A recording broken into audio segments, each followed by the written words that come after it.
NDA सरकार भ्रष्टाचार के खिलाफ एक ऐसा कानून लाई है जिसके दायरे में देश का प्रधानमंत्री भी है।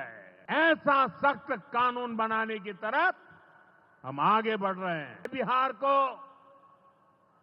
कांग्रेस आरजेडी की बुरी नजर से बचाकर रख रहा है। कांग्रेस और आरजेडी जैसे दल बिहार के लोगों का हक छीनकर घुसपैठियों को देना चाहते हैं।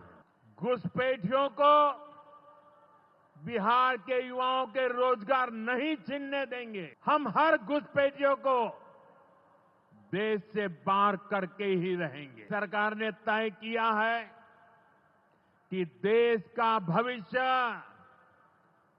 घुसपैठियों को नहीं तय करने देंगे।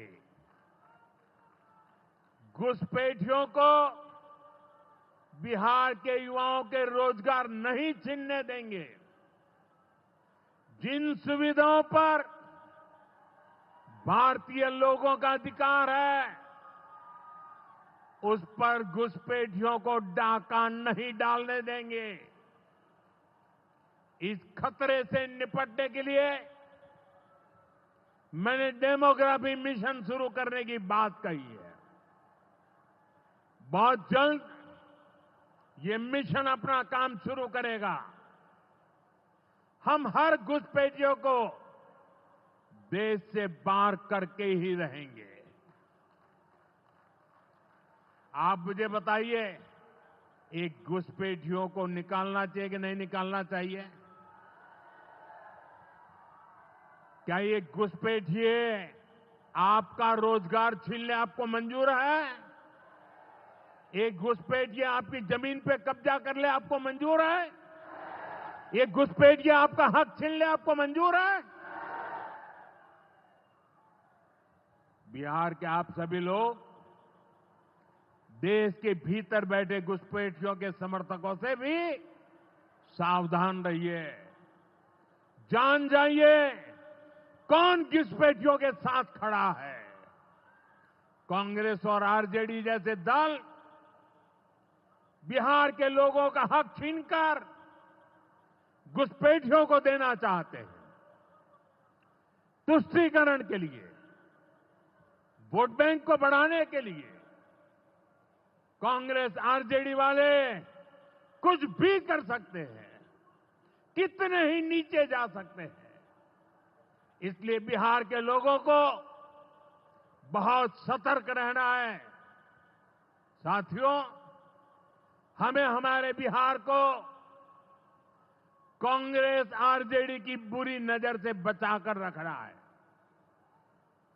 बिहार के लिए ये समय बहुत अहम है। बिहार के युवाओं के सपने पूरे हो, बिहार के लोगों की आकांक्षाओं को नई उड़ान मिले, इसके लिए केंद्र सरकार और नीतीश जी के साथ हम कंधे से कंधा मिलाकर बिहार के कल्याण के लिए काम कर रहे हैं। बिहार में विकास की गति बनी रहे, इसके लिए डबल इंजन की सरकार लगातार मेहनत कर रही है। आज के विकास मर्यादा को तार तार होते नहीं देख सकते। इसलिए एनडीए सरकार भ्रष्टाचार के खिलाफ एक ऐसा कानून लाई है जिसके दायरे में देश का प्रधानमंत्री भी है। इस कानून में मुख्यमंत्री और मंत्रियों को भी शामिल किया गया है। जब ये कानून बन जाएगा तो प्रधानमंत्री हो या मुख्यमंत्री या फिर कोई भी मंत्री, उसे गिरफ्तारी के 30 दिन के अंदर जमानत लेनी होगी और अगर जमानत नहीं मिली तो 31वें दिन उसे कुर्सी छोड़नी पड़ेगी।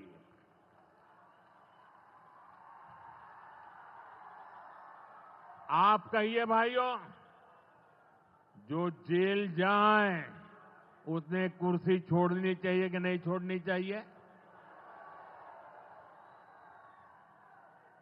क्या वो कुर्सी पर बैठे रह सकता है क्या?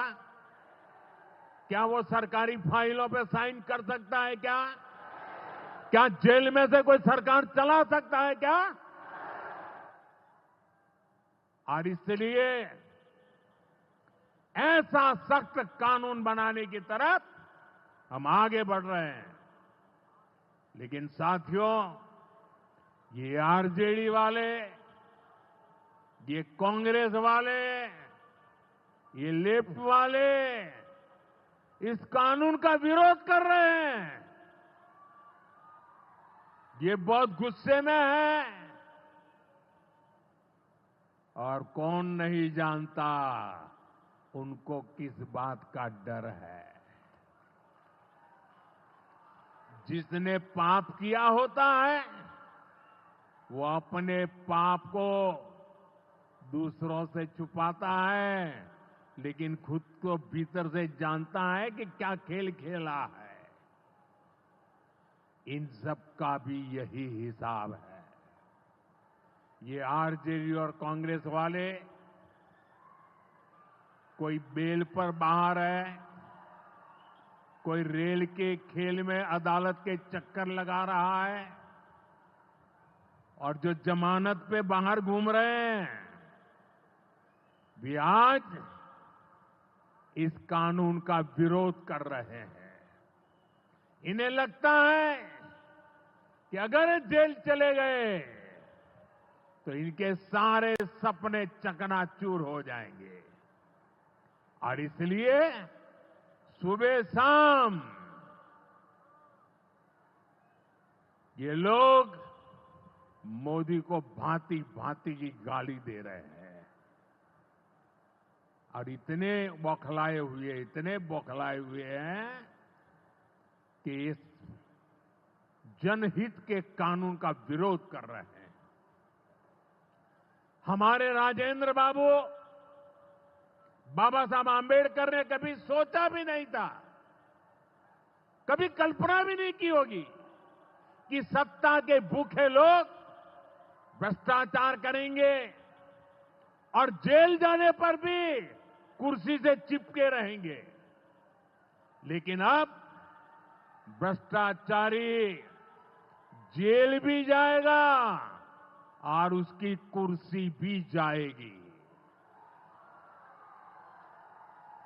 भारत को भ्रष्टाचार से मुक्त होने का संकल्प देश के कोटि कोटि लोगों का है। ये संकल्प सिद्ध होकर रहेगा। साथियों, मैंने लाल किले से एक और खतरे की बात की है, और ये खतरा बिहार पर भी है। देश में घुसपैठियों की बढ़ती संख्या चिंता का विषय है। बिहार